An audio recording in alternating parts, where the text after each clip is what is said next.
자, 오늘 민수기 총정리를 한번 보도록 하겠습니다. 우리 그동안 계속 봤던 그 사진들, 중요한 상징들 이렇게 쭉 PPT 화면으로 보면서 빠르게 지나가면서 우리가 총 9번에 걸쳐서 설교를 했거든요. 여러분들 가지고 있는 표가 그 9번의 설교 제목과 그 핵심들, 적용점들을 보여주고 있는 표예요. 그걸 같이 보시면서 빠르게 한번 지나가 보도록 하겠습니다. 네. 먼저 민수기 1장부터 4장을 이야기했습니다. 1장부터 4장, 요 화면에 보시면 제일 왼쪽에 계속 장수가 나오고요. 우리가 봤던 중요한 그림들을 보도록 하겠습니다. 1장에서는 이스라엘 백성의 숫자, 장정들, 군대에 나가 싸울 수 있는 사람들의 숫자를 세는 장면부터 시작하죠. 다시 말하면 이스라엘 백성은 하나님의 군대다라는 것을 보여주는 장면입니다.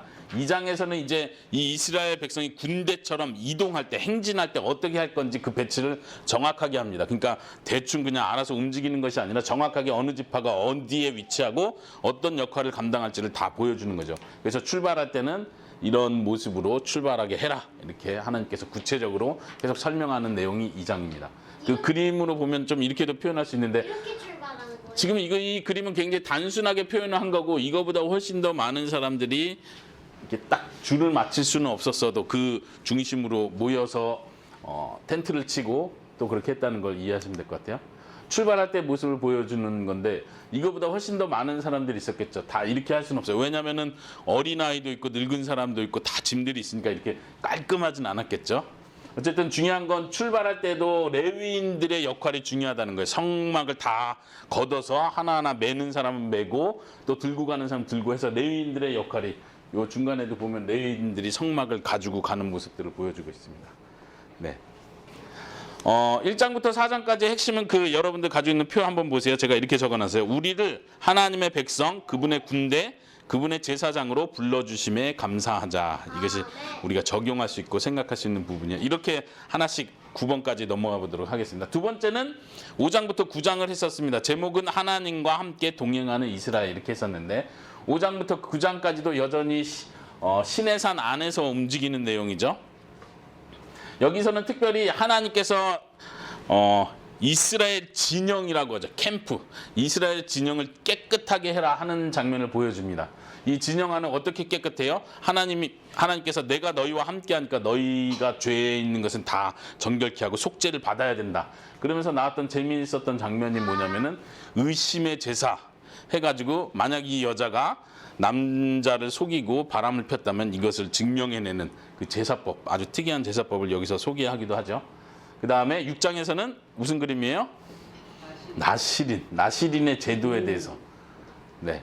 여기서는 이제 마지막 그림은 나시린이 그 기간이 다 끝났을 때 하는 그 의식을 그림으로 표현한 거고요. 그다음에 이건 무슨 그림이었을 것 같습니까? 기억나세요? 내가 최고의 제사 그거였나? 제사장. 제사. 레위인들의 위임식이라고 할 수 있죠. 레위인들이 이제 직분을 시작하기 위해서 특별히 성경에서 요제로 하나님께, 그거 아니에요? 그건 아니고요. 네, 요제로 하나님께 드려라 하는 그 레위인의 위임식을 하는 장면입니다. 9장에서는 다시 한번 이제 두 번째 유월절을 지키는 장면이 나옵니다. 첫 번째 유월절은 언제예요? 이집트에서 탈출할 때 했던 게 첫 번째 유월절 의식이었다면 이제 여기서 시내산에서 두 번째 이제 유월절 의식을 지키는 거죠. 다시 한번 하나님께서 우리를 구원해 주신 은혜가 얼마나 큰지를 보는 것입니다. 여러분들 그 표 다시 한번 보세요. 두 번째 표 그 적용 부분이요. 별표 있는 부분 같이 읽어볼까요? 시작. 하나님을 모신 자답게 거룩하게 살며 거룩한 공동체를 이루어 나가자. 이것이 두 번째 핵심이라고 생각합니다. 질문이요. 하나님을 모신 자답게라고 썼는데 우리는 모신 자격도 없고 네. 그렇게 다 모시는 그쵸. 모신 우리는 모실 자격이 없죠. 그게 맞는 말이에요. 그래서 좀 더 정확하게 표현하면 하나님이 우리와 함께 해주셨다. 이게 맞는 표현이죠. 그렇죠. 그런 좋은 지적이에요. 하나님이 우리와 함께 해주신 그 영광을 받은 자답게 이렇게 표현할 수도 있어요. 좋아요. 그다음에 세 번째는 10장부터 12장의 내용입니다. 여기서는 거기 제목 부분에 보면 미리암의 반역 이렇게 써 있네요. 자, 10장에서는 이제 이동을 이제 시작하는 거예요. 하나님께서 이동하기 전에 숫자도 세고 군대처럼 조직을 하고 여길 깨끗하게 하라고 하고 이동할 때는 레위인들이 성막을 어떻게 분리해서 어떻게 들고 간다 이걸 자세하게 설명한 다음에 이제 10장에서 실제로 출발하는 장면이 나오는 거예요. 나팔을 불고 시작을 합니다. 그래서 진행하는 순서대로 따라가고 아까 봤던 그림처럼 저런 모양으로 가지 않았을까 생각합니다. 그런데 아까 동영상에서도 봤지만 3일째가 됐을 때 사람들이 이제 불평을 벌써 하기 시작하는 거예요.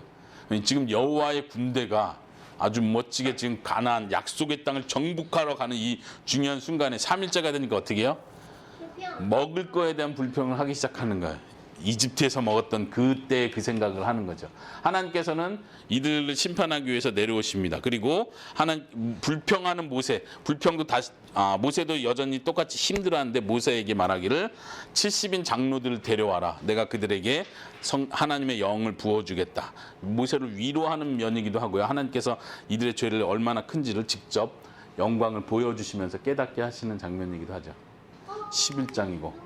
그 다음에 이들을 불평하던 자들에게 어떤 면에서 하나님께서 그래 너네가 고기가 먹고 싶냐 이것이 먹고 싶었냐 하면서 메추라기를 보내주시죠. 사람들은 너무 기분이 좋았겠죠. 신기했겠죠. 근데 어떤 일이 일어나요? 이 다음 장면은 뭐요? 어떻게 죽죠? 성경이 표현하기를 그 메추라기 고기를 입에 넣어 씹기 전에 하나님께서 막 죽이셨다 이런 표현하죠. 무슨 말이에요?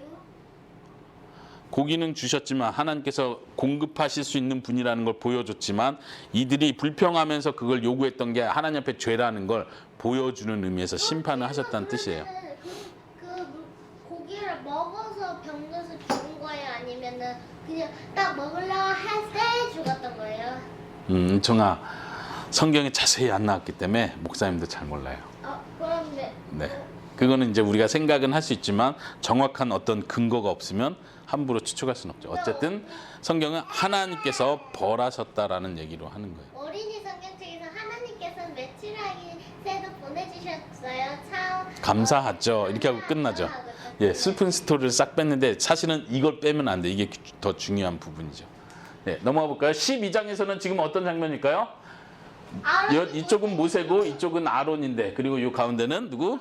미리암이겠죠. 누나였는데 예, 이 두 사람이 모세의 권위에 도전하는 장면을 보여줍니다. 그래서 어떻게 돼요? 미리암이 흰 피부병이 걸립니다. 피부가 하얘지는. 우리는 보통 문둥병이라고 표현을 하는데 그 원어 자체는 오늘날의 그 한센병, 문둥병과 동일한 개념이라 보기는 힘들어요. 그래서 그냥 우리가 성경에 표현한 대로 피부가 하얘졌다. 그냥 하얀 심각한 피부병이 걸렸다. 이렇게 생각하시면 됩니다. 어쨌든 하나님께서 보여주시는 건 모세를 내가 택했다. 내가 모세를 가장 가까이 불렀다. 그 권위에 도전하는 자들에 대해서 하나님께서 정확하게 질서를 세워주시는 장면을 우리가 볼 수 있습니다. 12장까지였습니다. 한번 그 내용 다시 한번 보세요. 여러분들 같이 읽어봅시다. 별표 시작. 우리의 삶의 여정 속에서 불평을 그치고 하나님의 인도하심을 철저히 따르자. 이제 여정을 시작하는 그 마당에 불평으로 시작했죠. 권위에 대한 도전을 했죠. 이런 면에서 우리가 불평을 버리고 하나님의 인도하심, 하나님께서 우리를 어떻게 인도하시는 그 인도하는 자리에 우리가 감사하면서 따라가면 좋겠습니다. 13장부터 15장은요. 제목은 이스라엘의 불신과 반역. 민수기 전체는 이스라엘의 불신, 반역 이런 면이 계속 나오고 있죠. 우리가 지금 총정리하면서 쭉 살펴보지만 계속 여러 사건들이 계속 있는데 그 사건들은 결국 다 뭐예요? 불평하고 하나님께 도전하고 혼나고 벌받고 계속 그런 이야기들이 민수기 안에 곳곳이 들어가 있습니다. 그러면서 그 사이사이에 하나님의 은혜를 베풀어 주시고 여전히 자신의 백성으로 삼아 주시고 용서받을 수 있는 제사법들, 제사장들을 세우시는 장면들을 우리가 오버랩되는 가운데 볼 수 있습니다. 자, 13장에서는 어떤 내용이에요? 예, 저 그림을 보니까 정탐꾼들을 보내서 40일 동안 가나안 땅 전체를 아래서부터 위에까지 전체를 훑고 와서 지금 그 증거로 그 아주 풍성한 열매들을 보여주는 장면인데 여기서 이스라엘 백성들 아주 중대한 반역을 일으킵니다. 어떤 반역이요? 우리가 들어갈 수 없다. 우리는 죽을 것이다. 말도 안 된다. 우린 끝장이다. 특별히 10명의 정탐꾼들, 영어로 스파이죠. 10명의 스파이들이 정탐꾼들이 불가능하다고 하고 2명만 오직 믿음으로 우리가 이 땅을 정복할 수 있다고 하죠. 이때 하나님께서 나타나셔서 이들을 혼냅니다. 이 2명 누구요? 여호수아와 갈렙. 이 두 사람을 제외한 모든 사람은 하나님께서 너희들은 가나안 땅에 들어가지 못할 것이다 라고 말씀하시죠. 예, 하나님의 영광이 나타나고 하나님께서 심판하시는 장면입니다. 하나님은 어떻게 심판하세요? 에스더? 어떻게 심판하시죠? 뭐라고 말씀하시죠? 저 때? 네. 못 들어갈 거라고. 예, 못 들어간다. 가나안 땅에. 못 들어가고. 그리고 평생 40년 동안 광야에서 방황하게 될 것이다 말씀입니다. 이 말을 들은 이스라엘 백성들은 어떻게 반응하죠? 슬퍼하는데, 네, 그렇죠. 겸손하게 그걸 받아들이고 우리가 잘못했습니다. 끝까지 이렇게 고개를 숙여야 되는데 다시 죄송합니다. 우리가 다시 정복하러 가겠습니다 하고 또 다시 정복하러 가겠다고 막 나서죠, 사람들이. 모세가 말하기를 하나님이 지금 너희와 함께하지 않는다. 가만히 있어라. 그랬는데도 그 말을 거역하고 싸우러 갔다가 모두 다 패하게 되는 장면이 나옵니다. 이 합당한 그림이 없어서 이걸 그때 가져왔었는데 결국 이스라엘 백성 끝까지 하나님의 뜻을 잘 파악을 못하는 거예요. 인간적으로 생각했다. 하나님이 벌을 줬는데도 깨닫지 못하고 끝까지 또 반항을 하는 거죠. 그런 면에서. 네, 14장이 그런 모습을 보여줍니다. 14장이 아니라 지금 제가 12장으로 되어 있는데 여기가 아마 15장일 거예요. 15장에서는 그런 사건이 있고 나서 하나님께서 다시 제사법에 대한 설명을 쭉 합니다. 그러니까 다시 이들 속죄받을 수 있는 그런 관련된 법들을 다시 얘기해 주는 거죠. 그러면서 한 사건을 소개하는데 이 사건이 뭐냐면은 무슨 사건이에요? 여기 보니까 나무가 있네요. 안식일 날 나무한 어떤 사람에 대해서 하나님이 어떻게 평가하는지를 본 거죠. 뭐라 평가하십니까? 모든 이스라엘 회중이 이 사람을 돌로 쳐서 죽이라고 분명하게 선을 긋고 말씀하십니다. 그리고 나서 하나님께서 하시는 명령 중에 하나가 뭐죠? 옷수를 달아라. 이스라엘 모든 남자들의 옷깃에 옷수를 달아서 하나님의 명령을 기억해라. 이걸 강조하시는 장면을 우리가 봤었습니다. 장수는 15장이 됩니다. 자, 13장에서 15장 4번 거기 별표 한번 같이 읽어봅시다. 시작. 하나님께서 믿음을 요구하실 때 그분의 신실하심을 붙들고 담대히 나아가자. 믿음을 요구하실 때에 그분의 신실하심을 믿고 나아가자. 네. 하나님께서 우리 인생에서 테스트 하실 때가 있어요. 중대한 테스트를 하실 때가 있어요. 그때가 언제인지 우리는 몰라요. 항상 우리는 믿음으로 준비를 하고 있어야 되겠죠. 우리 인생에서 어떤 작은 결단 하나가 그 한 사람의 인생을 쑥 바꾼다는 거 우리가 잘 알고 있어요. 근데 그때가 언제인지 우리 몰라요. 그 터닝 포인트가 언제인지. 하나님께서 우리에게 믿음을 요구하실 때가 있을 때 우리가 불신앙의 태도로 가지 않도록 늘 하나님을 의지하는 습관, 순종하는 태도를 갖는 게 중요하겠죠. 자, 16장에서 19장의 내용을 봅니다. 제목은 이스라엘의 반역과 중보자의 역할입니다. 특별히 고라의 반역이 나오는데 고라 지파의 반역이 나오는데요. 이 고라라는 사람이 몇몇 지파의 사람들과 같이 힘을 합쳐서 모세의 권위에 도전을 하죠. 모세의 권위가 아니라 정확하게 누구의 권위죠? 제사장, 대제사장 아론의 권위. 왜 너만 대제사장의 역할을 하냐? 지난번에 모세의 권위에 도전했던 것과 비슷한 패턴으로 가는 거죠. 너만 거룩하냐? 우리도 레위 지파도 나름대로 하나님께 선택받고 특수한 임무를 맡은 자다. 왜 너만 더 하나님과 가깝다고 생각하느냐? 특별히 고라 지파는 레위 지파 중에서도 레위 지파가 예를 들면 기둥을 뽑아서 기둥 들고 가는 지파 있고 천막 걷어서 천막을 걷어가는 지파도 있었지만 고라 지파는 뭐를 운반하는 지파였어요? 중요한 거? 언약궤. 이 정도면 다른 지파들보다는 제일 특권이 있는 거죠. 근데 여기에 만족을 못하는 거예요. 한 단계 더 올라가고 싶은 거죠. 이게 고라의 욕심이었는데 이 도전하는 하나님께서 심판을 하십니다. 이 그림에서 충분히 잘 안 보이지만 땅이 갈라져서 고라 지파와 그와 한편이었던 사람들을 땅이 삼켰다 이렇게 표현을 합니다. 그리고 또 계속해서 심판을 하시죠. 그 권위에 도전하려고 했던 사람들이 항아리. 화로, 향로라고 했나요? 이거를 들고 와서 하나님 앞에 누가 선택받은 자인지 테스트하는 자리에서 모두가 다 죽게 됩니다. 어떻게 하면 이기는 거라고요? 죽지 않으면 하나님께서 불을 이곳에 그 들고 있는 것에 불을 살짝 주시면 그게 하나님이 이 사람을 사용하시는구나 이렇게 하는 건데 지금 사람을 다 태워버렸죠. 그리고 받은 거 아니야? 그리고 계속해서 여기서 도전하는 것에서 사람들이 잠잠하게 반성하는 태도가 아니라 다시 한번 모세와 아론을 향해서 너희가 우리 형제들을 죽였다면서 또 도전을 하죠. 그때 하나님께서 다시 연병을 보내시고 아론 대제사장 아론이 그 연병이 있는 사이에 향로를 들고 달려가서 그 연병이 그치도록 하죠. 중보자의 역할을 하는 것을 우리가 봤습니다. 여기서 특별히 중보자 아론의 역할이 중요하다는 걸 알 수 있고 우리가 얘기했지만 아론도 사실은 자격이 되지 않는 사람인데 하나님이 그 높은 자리를 세우셨다는 거 우리가 기억을 해야 돼요. 아론이 대단하기 때문에 하나님이 아론의 권위를 세워준 게 아니라는 얘기죠. 아론도 하나님 앞에 금송아지를 만든 큰 죄에 있는 사람이자 하나님이 선택했기 때문에 하나님이 세우셨기 때문에 권위가 세워진다는 거. 이거 우리가 기억하는 게 굉장히 중요합니다. 17장에서는 그래서 아론의 권위를 증명해 주기 위해서 하나님께서 각 지파별로 지팡이를 가져오라 하고 그 결과로 아론의 지팡이에서만 생명이 돋는 것을 보여줬죠. 이걸 통해서 하나님이 특별히 아론을 선택했다는 것을 모세가 선택받은 건 이미 그 앞에서 형과 누나가 도전했을 때 충분히 보여줬었죠.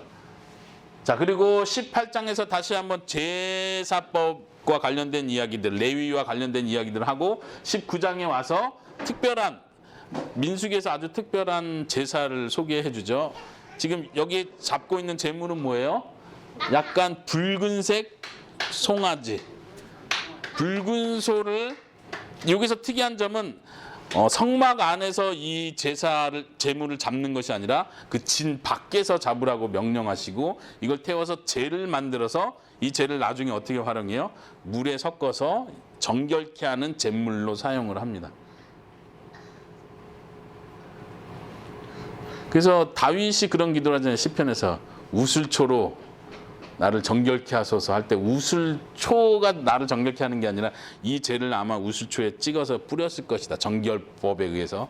그러니까 나를 정결케 해 주십시오 할 때 제사를 지내겠습니다 이렇게 표현하지 않고 우슬초로 나를 정결케 해 주십시오. 그래서 이걸 뿌리는 걸 통해서 정결케 하는 거죠. 사실 뿌린다는 개념은 오늘날 세례 받을 때 물을 뿌리는 개념과 이렇게 연결되는 겁니다. 질문. 질문. 때 아론도 같이 했어요? 뭐 할 때요? 아니 저기 지팡이 싹튼 사람이 있어서 저 당연히 같이 했겠죠. 제사장 대제사장 아론이 하는 거죠. 그쵸? 잘했다. 네. 여기서 중요한 것은 예수님을 예표한다는 거. 예수님께서 왜 성전에서 죽으시지 않고 성전 밖에서 죽으셨는지 그것을 우리가 예표하는 장면을 볼 수 있다는 것입니다. 자, 넘어가기 전에 그 5번 별표 한번 같이 읽어봅시다. 시작. 하나님께서 불러주신 이 자리가 은혜의 자리임을 알고 감사하며 충실히 임하자. 특별히 고라의 반역을 생각하면서 왜 나는 여기까지밖에 안 되지? 왜 저 사람은 하나님의 사랑을 더 받는 것 같지? 왜 저 사람은 나보다 더 열심히 안 했는데 더 복을 받지? 이런 거 생각하지 말고 하나님이 나에게 주신 그 은혜를 생각하는 사람. 비교하지 말고 그런 면에서. 자, 20장에서 21장으로 넘어갑니다. 놋뱀 사건 이렇게 써 있고요. 세대가 바뀌어도 변하지 않는 이스라엘의 죄성. 특별히 이제는 1세대에서 2세대로 넘어가면서 계속 이스라엘 백성들이 죄를 짓는 장면을 보여줍니다. 그림은 지금까지 나온 그림 중에 제일 그냥 귀여운 그림을 가져왔는데 인터넷에서 제가 많이 찾아봤는데도 이 장면을 잘 묘사해 주는 그림이 없는 거예요. 물론 이런 그림 많이 봤을 거예요. 근데 이 성경 이야기를 잘 표현해 주는 그림이 없어요. 왜냐면은 대제사장이 같이 있어야 되는 장면이에요. 그래서 그게 중요하고 대제사장과 모세에게 하나님께서 명령하신 거죠. 그리고 모세가 화나 있어야 돼요. 예, 화난 표정도 중요하고요. 지금 여기서 모세가 어떤 잘못을 했습니까? 은총이? 하나님께서 하신다는 것을 보여주라고 말로만 하라고 했는데 모세가 이 내가 반석에서 너에게 물을 먹이려 하면서 화난. 그래서 우리가 야고보서를 묵상하고 있지만 야고보서에서 무슨 말이 있어요? 기억나세요? 2장에서 듣기는 속히 하고 말하기는 더디하고 화내기도 더디하라, 이런 표현이 있죠. 지금 성내는 것을 표현하고 있는데, 성내는 것은 하나님의 의를 이루지 못한다. 지금 여기서 모세가 지적받는 건 너가 나의 거룩함을 나타내지 않았다. 이것 때문에 하나님은 굉장히 큰 벌을 내리시죠. 모세와 아론이 가나안 땅에 들어가지 못한다는 거, 그런 벌을 받습니다. 질문. 근데 네, 질문 좀 줄여주세요. 에스더 은총아 6시간 넘었어요. 하나님께서 그냥 말씀으로 하려고 했는데 때렸으니까 그냥 안 나오게 하면 되잖아요. 네, 그런 질문은, 자질구레한 질문은 생략해 주세요. 은총아, 알았죠? 자, 쭉 가봅시다. 자, 20장에서 또 아론이 죽는 장면이 나옵니다. 이제 세대가 교체된다는 것을 상징적으로 보여주는 거죠. 이제 아론의 아들이 그 역할을 대신하게 됩니다. 그리고 이제 2세대로 넘어간 거, 1세대들이 이제 많이 죽어가고 2세대인데 여전히 또 여기서도 불평을 합니다. 네, 그래서 하나님께서 뱀들을 통해서 불뱀을 보내서 이 사람들이 죽어가는 상황 속에서 하나님께서 놋뱀을 세워서 그들이 쳐다보는 사람은 나을 것이다 라고 말합니다. 이 놋뱀도 예수 그리스도의 죽음을, 특별히 요한복음에서 예수님께서 인용하시죠. 놋뱀이 들렸던 것처럼 인자도 들려야 한다. 그러면서 예수님을 정확하게 예표해주고 있다는 것을 기억하면 좋겠습니다. 21장에서는 또한 이제 모압 평지 이쪽 근처에서 시혼 왕과 옥 왕, 지금 이 지점과 저 위의 지점을 그쪽에서 전쟁을 일으켜서 크게 승리하는 장면을 보여줍니다. 우리가 나중에 보지만 이 동쪽 지역을 나중에는 이스라엘이 다 점령을 하는 상황에서 갓지파와 므낫세 반지파 그리고 루벤 지파, 여기 땅을 나눠 갖는 장면도 우리가 보게 되죠. 네. 자, 또 요약 그 별표 같이 읽어보겠습니다. 6번 시작. 반석되시며 구원자 되신 예수 그리스도를 항상 바라보며 그분을 의지하자. 이제 22장부터 25장은요 이제 모압에서 일어나는 일이고, 아까 그 동영상에서는 이 발람 사건을 굉장히 중요한 민수기의 어떤 클라이막스로 이렇게 보면서 이야기를 진행했었는데, 22장에서 25장은 발람과 발락. 발람이 선지자였죠. 거짓 선지자, 하나님의 선지자라고 표현할 수는 없지만 실제로는 어떤 영적인 능력이 있는 그 당시 유명한 선지자라고 생각하면 돼요. 어떤 일이 있었습니까? 그림에서 보여주는 것처럼 이 발람이 선지자가 여호와 하나님께 기도를 해서 하나님께서 무슨 말씀을 하시는지 내가 하나님 말씀한 대로 하겠습니다라고 했는데, 실제로 계속 여러 번에 걸쳐서 이스라엘을 축복하는 말을 하죠. 그리고 특별히 아주 중요한 예언들도 합니다. 이스라엘 가운데 왕이 나올 것이라는 예언, 그 왕이 모두 다 무찌르고 정복할 것이라는 예언까지 나옵니다.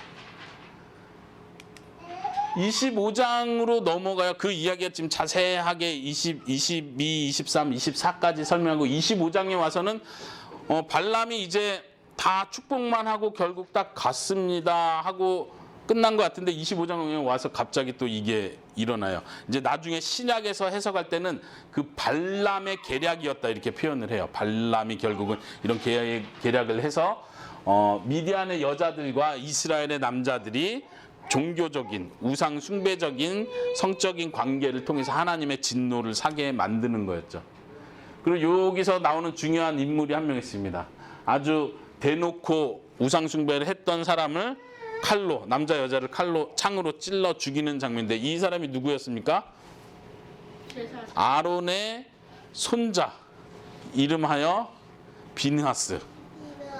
이 사람이 하나님 여호와의 열심으로, 여호와의 질투로 죽였다. 그래서 하나님의 진노를 가라앉게 했다 이렇게 표현합니다. 여기서 나오는 중요한 단어가 그 질투라는 단어인데, 오늘 야고보서에서도 이야기했죠. 시기 질투할 때 그 시기 질투라는 원어의 뜻은 열심이라는 뜻이에요. 그러니까 여기서 이 열심은 칭찬받은 열심이 되는 거예요. 하나님의 뜻과 일치된 열심은 기쁜 거예요. 하나님을 기쁘시게 해드리는 거예요. 그런데 열심이 똑같이 있는데 하나님에 대해서 지식을, 하나님의 뜻에 대한 지식이 없어. 자기의 계획이 있어. 이거는 이 열심은 위험한 열심이 되는 거죠. 하나님 앞에 징계받는 열심이 된다. 하여튼 비느하스를 통해서 하나님의 진노가 가라앉는 장면을 보여줍니다. 질문 빠르게 할게요. 했었잖아요. 네. 아버님 대신해서. 네. 근데 왜 군복을 입고 있어요? 그거는 그거는 넘어가도록 하겠습니다. 은총이 감점. 자, 이 7번째 설교의 그 별표를 읽어보겠습니다. 시작. 늘 반역하는 우리를 받아주시고 보이지 않는 곳에서 일하시는 주님께 감사하자. 아멘. 그 뒤에서 표현한 보이지 않는 곳에서 일하시는 주님. 이 발람의 사건 때 이스라엘 백성들은 아무것도 모르고 있었어요. 그렇지만 하나님께서는 보이지 않는 곳에서 이스라엘을 보호하시고 복을 주시는 일을 하나님은 하시는 거죠. 우리도 마찬가지입니다. 우리가 모르는 사이에 하나님께서는 많은 일들을 우리를 위해 하고 계시다는 거 기억하면 좋겠습니다. 네, 26장부터 30장까지의 이야기입니다. 인구조사, 이제 제2세대를 다시 인구조사하는 장면을 보면서 어느 지파가 많이 불어났고 어느 지파가 많이 줄었는지를 비교할 수 있도록. 그러나 중요한 결론은 그 처음 총 숫자가 60만 명이라는 건, 그 장정이 60만 명이라는 건 동일해요. 지금 1820명이 실제로 감소했다고 했는데 설명하기를 레위 지파의 사람들이 약 1000명 정도 더 늘어났다고 그랬어요. 그런 면에서 굉장히 평형을 이루고 있다는 것을 우리가 볼 수 있습니다. 26장에서 이제 하나님께서는 가나안 땅에 들어가게 되면 너희가 이렇게 제비를 뽑아서 지파가 많은 사람은 많은 땅을 얻게 할 것이고 지파의 숫자가 적은 사람은 적은 땅을 얻게 해라, 이렇게 하나님께서 명령하는 것을 봅니다. 그리고 27장에서는 누가 나옵니까? 여자들. 네, 슬로브앗의 딸들이 나와서 우리는 지금 아들들이 남자가 없는데 우리는 땅을 기업으로 받을 수 없습니까? 할 때 하나님께서 여자들에게도 동일하게 나눠줘라, 이렇게 말씀하시는 장면이고요. 네, 27장에서는 모세가 누구에게? 여호수아에게 이제 그 리더십의 권위를 옮기는 장면을 봅니다. 이제 모세에게는 마지막 일만 남은 거예요. 마지막 전쟁이 남았었죠. 그리고 모세가 이제 떠나기 전에 신명기가 모세가 마지막으로 한 설교라고 생각하시면 돼요. 그러니까 죽기 전에 한 설교니까 얼마나 애틋했겠어요. 너희가 하나님을 사랑해야 된다. 너희가 지금까지 하나님을 잘 보았지 않느냐. 하나님은 우리를 끊임없이 사랑하는데 우리가 해야 될 일은 그분께 순종하는 것이다. 그분을 사랑해라. 이런 말을 하게 되죠. 27장이고요. 30장에서는 특별히 여자 서원 문제를 다룬데 굉장히 특이한 장면이었죠. 여자의 서원을 하나님께서 남편과 아버지의 보호 안에 두시는 거. 여기서 우리는 다시 한번 그리스도의 은혜를 볼 수 있었는데요. 자, 그게 8번째 설교였습니다. 별표 한번 같이 읽어볼까요? 시작. 죄인을 버리지 않으시며 마지막까지 소망을 주시는 주님의 은혜를 찬양하자. 아멘. 네, 하나님께 반역하고 하나님께 죄를 짓는 그 사람들 하나님 끝까지 책임지시고 하나님이 하셨던 그 약속, 가나안 땅의 그 약속을 지키는 것을 보여주는 거죠. 이 가나안 땅은 굉장히 우리에게는 상징적인 의미가 있는 거예요. 가나안 땅을 우리에게는 하나님의 나라, 천국, 완성된 천국을 생각한다면 하나님이 우리를 가나안 땅으로까지 인도하시기까지 우리가 이 세상 사는 우리의 과정에서 죄를 짓고 또 하나님을 실망시켜 드리는 게 반복되지만 하나님은 징계할 때는 징계하시지만 하나님의 그 변함없는 신실하심은 끝까지 지키신다. 이게 우리가 배울 수 있는 장면입니다. 마지막 31장에서 36장 마무리요.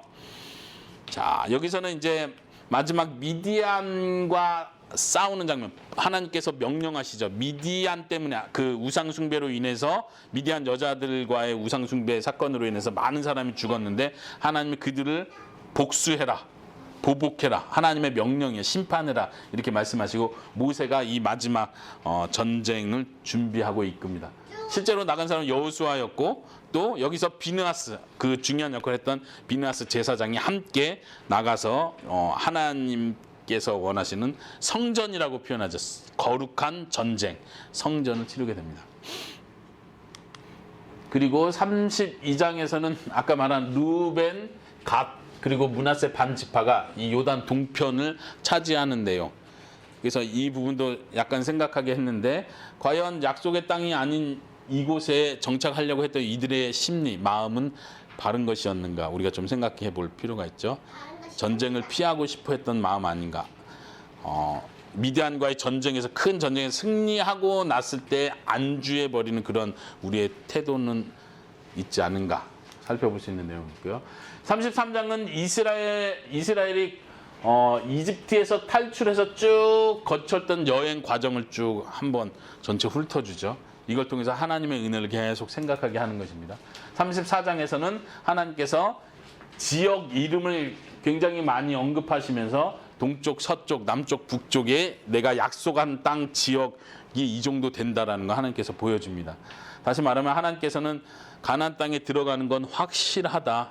내가 분명히 들어본 내가 약속한 건 반드시 이룬다는 걸 다시 한번 상기시켜 주는 것입니다. 35장에서는요. 저건 무슨 그림이죠? 무슨 지도죠? 예, 레위 지파의 성들, 성읍들, 살 수 있는 곳들. 그리고 이 네모는 뭐라고 했습니까? 도피성들. 예. 도피성은 한마디로 오늘 야고보서에서도 제가 그런 표현을 했는데 원한 복수의 고리를 끊을 수 있는 하나님의 방법, 도피성이에요. 이 사람이 이 사람을 죽였으면 이 사람도 이 사람의 친척이 나를 죽일 거고, 그럼 나의 친척도 다시 보복할 거고, 그럼 가문의 싸움이 계속되겠죠. 보복이. 근데 도피성으로 피함으로써 그 살인이 반복되는 걸 끊는 거예요. 그리고 정당한 재판을 받을 수 있도록 해주시는 거예요. 근데 도피성에서 지난 시간에 중요한 내용은 뭐였습니까? 잘 들어보세요. 예. 도피성에서 중요한 내용은 뭐냐면 그 도피성의 대제사장이 죽으면 그 사람은 고향으로 돌아갈 수 있다. 그리고 재밌는 건 고의로 죽인 사람들에 대한 이야기도 나오거든요. 고의로 죽인 사람은 사실 도피성으로 피하면 안 되는 건데도 어쨌든 거기서 한 줄 간다는 걸 표현한 게 뭐냐면 고의로 죽인 사람은 대속할 수는 없다.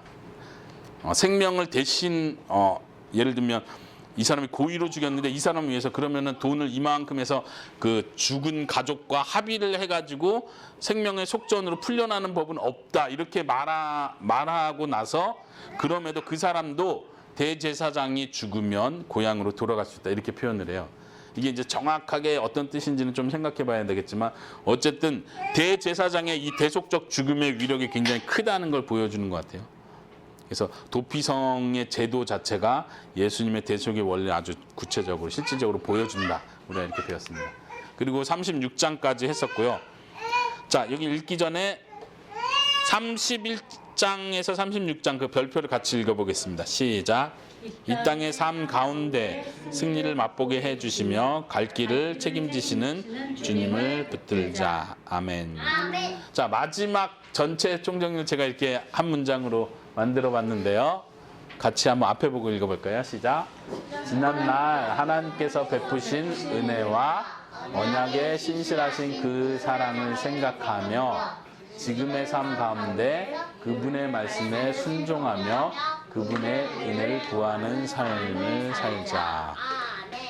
네, 민수기를 전체를 이렇게 생각하고 복습하면서 이런 마음이 생겼습니다. 여러분도 나름대로 그 요점을 정리해 볼 수 있겠지만 첫 번째는 노란색으로 표시한 거, 하나님의 은혜를 생각하자. 언약의 신실하심을 생각하자. 신실이 뭐예요? 신실하다는 건 변하지 않는다는 거. 내가 이거 줄게라고 약속해 놓고 너 말 안 들었어, 안 줘. 이렇게 변하지 않는 거. 하나님은 한 번 약속한 건 신실하게 지킨다. 그거를 생각하는 가운데 지금 우리가 있는 곳에서 그분의 말씀에 첫 번째 순종하는 삶. 민수기는 계속 불순종하는 걸 보여주죠. 그러지만 우리에게 다시 도전하는 거. 순종하는 삶을 살자. 그런데 우리가 야고보서 말씀 묵상했던 것처럼 우리가 순종을 해낼 수 있는 게 아니라는 걸 기억하는 게 굉장히 중요해요. 말을 조심합시다 라고 말해놓고 그래 내가 말 조심하면 되겠지라고 생각하는 건 잘못된 생각이에요.